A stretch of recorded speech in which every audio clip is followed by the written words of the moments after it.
Good afternoon. Welcome. This is KTN Business Today. My name is Peter Wakaba, and today we will be coming at you with various news headlines from the world of business from here in Kenya and from right across the world. Today, of course, is the second day of the long-running saga at the Jomo Kenyatta International Airport, of course, where most of you know that Miguna has been holed up since his arrival, since yesterday. A story that we've been bringing you up to speed on, one that we will continue to carry live as it continues to unfold and bring you the latest updates. Also on this show, the fact that today we have a significant focus on luxury. What exactly is the definition of that word? Well, what is the luxury market segment in this country, in Africa? What does it look like? What do the discerning consumers in this part of the world go for? Those are some of the questions we will be examining, and we'll be putting them to an expert.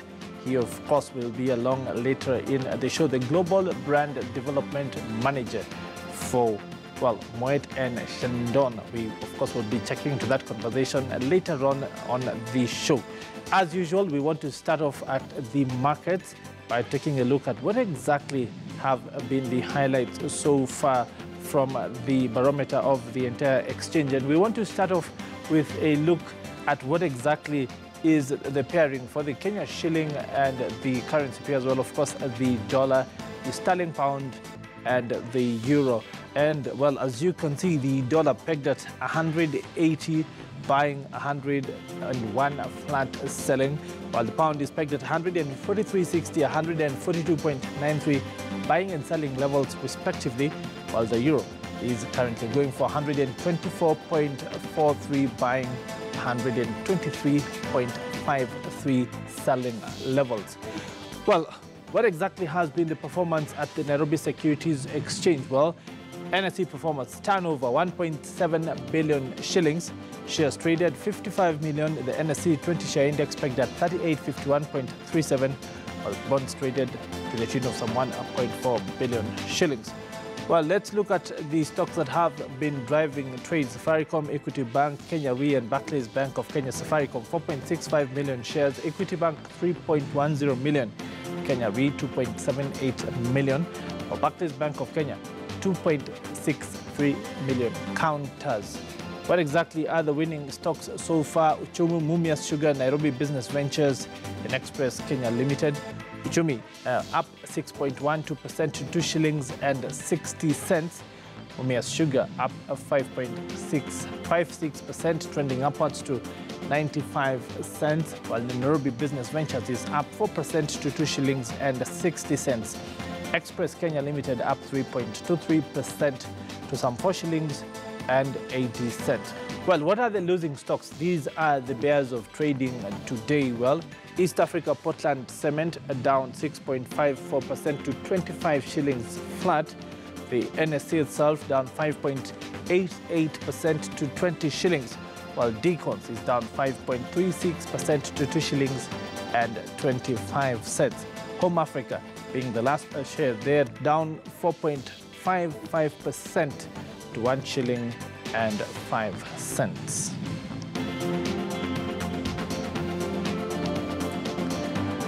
Well, to the news, of course, that is driving those trends, and these are, of course, the stories that have been making business headlines here now. Unilever Tea Kenya and Crossboundary Energy are today announcing the signing of Unilever's first solar services agreement in Africa. Crossboundary Energy will be installing and operating a 600 kilowatt power solar plant at the company's Kericho tea plantation, which will be operational by mid-2018. Now, Crossboundary Energy has commissioned Solar Century East Africa to design, procure, construct, and commission the plant, and has partnered with Solar Africa to act as a technical partner to manage the project delivery and asset management. This is the first commercial and industrial power purchase agreement, or PPA, for Unilever in Africa. It is part of Unilever's broader commitment to decouple its environmental impact from business growth and footprint. The solar system is being financed and operated by Crossboundary Energy through a 15-year solar services agreement with Unilever Tea Kenya. This will deliver substantial savings on its current power costs and reduce its carbon emissions by over 10,000 tons over the plant's 30-plus year lifetime period. While moving on, in preparation of the World Tourism Day on the 27th of September 2018, the Kenya Tourism Board, led by Cabinet Secretary for Tourism Najib Balala, has partnered with the private sector to host Kenya's first ever tourism festival. The event, that is set to run from the 27th of September to the 5th of October, raise its main agenda on investing in the Kenyan culture and creating jobs and opportunities for Kenyans. Take a look. Tourism in Kenya has experienced continued growth and deeper diversification to become one of the fastest growing economic sectors. Modern tourism is closely linked to development and includes new destinations for tourists. This has seen Kenya take a keen interest in celebrating the tourism festival to appreciate the Kenyan culture and also showcase other areas where Kenyans can invest in to build their economy. Making sure that we bring to our private sector here high-value buyers, because this is the way that we allow you to do business, but more importantly, we allow you to help us sell the destination. Each day has its own activity. One such activity is centered around Ushanga, Kenya, happening on 27th and 28th September and expected to be the highlight of the entire event.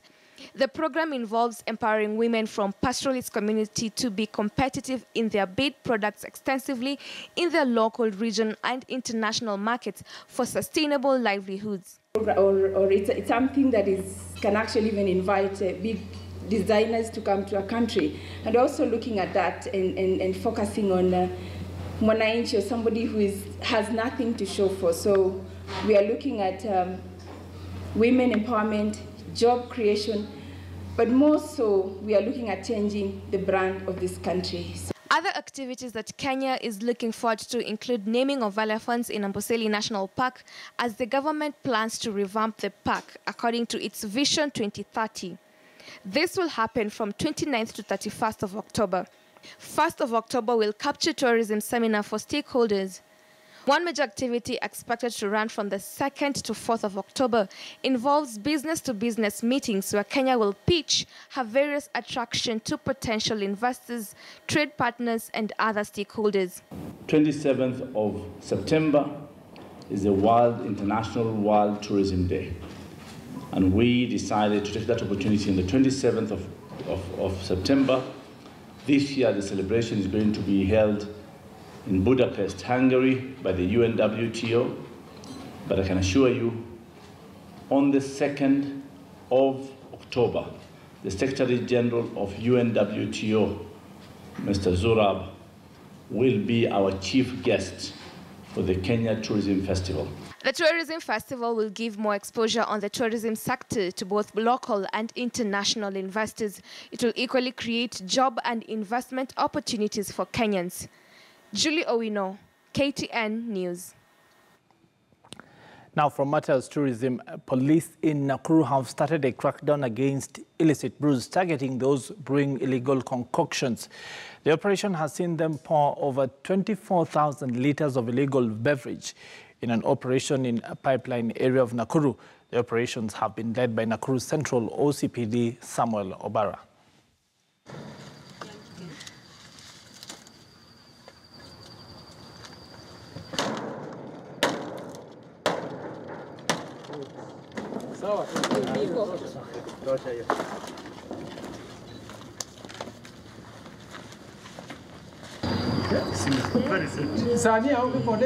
Very far. There are 12. Naona vile inavuta. Sawa. Hata kuna kama mwana pombe miaka mingi.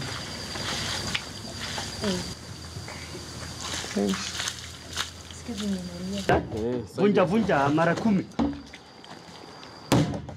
Hiyo bado mpya my friend. Bado. This is an area where we can refer to as a brewing area. What we have seen is right now 12 drums each about 200 liters. We are not relenting on this. We are warning those who are brewing, those who are selling liquor without license. We are also warning those dealing with gambling machines without licenses.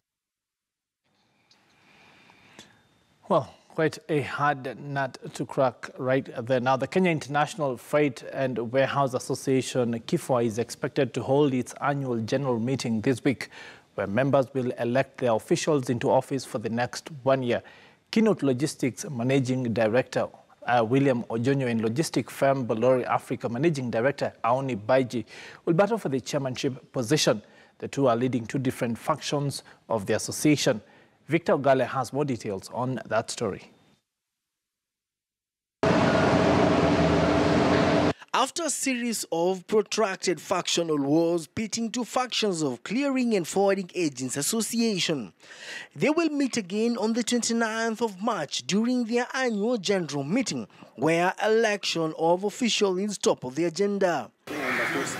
Running for chairmanship is William Ojonyo of Keynote Logistics against Auni Baiji of Bolore Africa.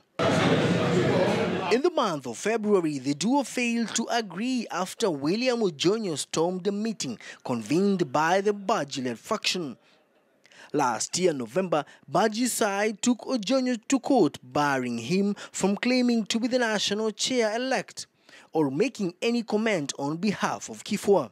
We are looking at a time when the dynamics are changing for the association, and the importance of having a united, proactive association is now important more than before. Ojonyo accused the Baji-led faction of taking sides with the Kenya Revenue Authority, which should not be the case as KRA is a government entity enforcing the law, whereas KIFWA plays the role of advocacy. We are waiting for that time when we shall congregate together, where I will have KRC somewhere talking about the new girl that they want to sell to us, where KRA will be saying, although we have had these problems, now we want to deal with them in terms of efficiency, where KPA will be telling us that we will make sure that you have your cargo on time. So this is something that should be informed by goodwill. We cannot lead if we are not united. We cannot lead if we don't have the right leaders. We cannot lead if our leaders are not dedicated. They don't have the passion for it. They don't want to move in the direction that the world is going. Out of the 1,200 members, only 800 paid-up members will be eligible to vote, both in Nairobi and Mombasa. Victor Gale, KTN News. Well, moving on, as Kenya welcomed Air France here yesterday, of course, well, there are many other developments going on. Indeed, from the stone tablet of old to the time of writing letters on paper to the advent of computer technology that brought with it copy-pasting and forwarding, and indeed the mobile phone, nothing has become more synonymous with ubiquity and versatility than that mobile phone. So has it made people more independent or dependent on technology? Take a look. This is a letter written several years ago. It reads, "Receive warm greetings from these parts of the world. I hope and believe that you are safe and sound. You might not be in a position to remember me, but you left a lasting effect in my memory." Another one reads, "You imprisoned my heart on the day I set my eyes on you." These are just a few of the letters that a few years ago were the in thing. The creativity attached to them just made the art of writing marvelous. But as the letters fade into thin air and are forgotten, text messages, email, and WhatsApp messages via mobile phones have become vogue and replaced the love-lone poetry of the letters of old. Creativity hapo naweza sema imeharibu. Kwa sababu siku hizi barua tulikuwa tunapata kitambo. Mtu anakuandikia barua, siku hizi hakuna. Sasa mambo na creativity hakuna siku hizi. Whether during a date or in meetings like this, many participants are busy on their phones, not really caring what else is going on. They are so engaged that sometimes when asked what has been said, they won't remember a thing. As is evident, mobile phones pack much bigger impact than their compact size would suggest. In some cases, they have wrecked homes. Ni mzuri kiwango fulani, lakini pia ina ubaya wake. Kwa sababu nyumba nyingi zinaribika sababu ya simu. Wapenzi wetu wanapenda kushika simu zetu kama wanaume. Unawachana naye, mlikuwa na amani, ukirudi jioni kumbe amesoma messages zako, amefura. Haya, alafu pia kama wanaume kuna siri zetu huko nje zenye hatufichi siku hizi, kwa sababu ukitumia message na kama mama kidogo kakando, mama nyumbani anasoma. Unaona, sasa inakuwa ugomvi kila wakati. Mobile phone vendors say that nowadays customers buy phones depending on the features. More discerning customers means that today's phones are packed full captivating value adds. Naangalia features ya simu mwanzo vile iko. Then wanakuuliza kama ina support WhatsApp, Facebook, Instagram. Vitu kama hivi ndio wateja wangu wanapenda, ndio kitu cha kwanza wanapenda. Alafu ya pili wanaulizia kuhusu kama kamera yake iko clear, wakipiga picha vile itatokelezea. To some like Abdallah Kali, who operates a barber shop, his phone is his tool of trade. He uses it to manage and schedule his clientele's appointments. It has made his work very speedy and efficient. Though, as he maintains, mobile phones do have a dark side. Mfano unahudumia customer, ninamnyoa customer. Sasa ubaya wake pale unatokezea kwamba nitapigiwa pengine na customer mwingine ama na mwanamke mwingine. Sasa pale huenda yani nikawa sasa ile itakuwa itafia kazi, kwa sababu customer hafili kuwa amekuja kuhudumiwa, yani hafili ile service. To write or to forward? Well, this is a choice to be depended upon by individual communicators. Tobias Chanji, KTN News, Kwale County. Well, on that, innovative and mobile phone-based note, we want to proceed to a short break. But when we come back, our conversation around, of course, the luxury market, not just here in Kenya and around Africa, with Moet Global Brand Development Manager John Pierre Luis Araud will be here to talk to us about what exactly is his definition of luxury and what it means to you as a consumer. That in just a couple of minutes, immediately after this break. Don't go away.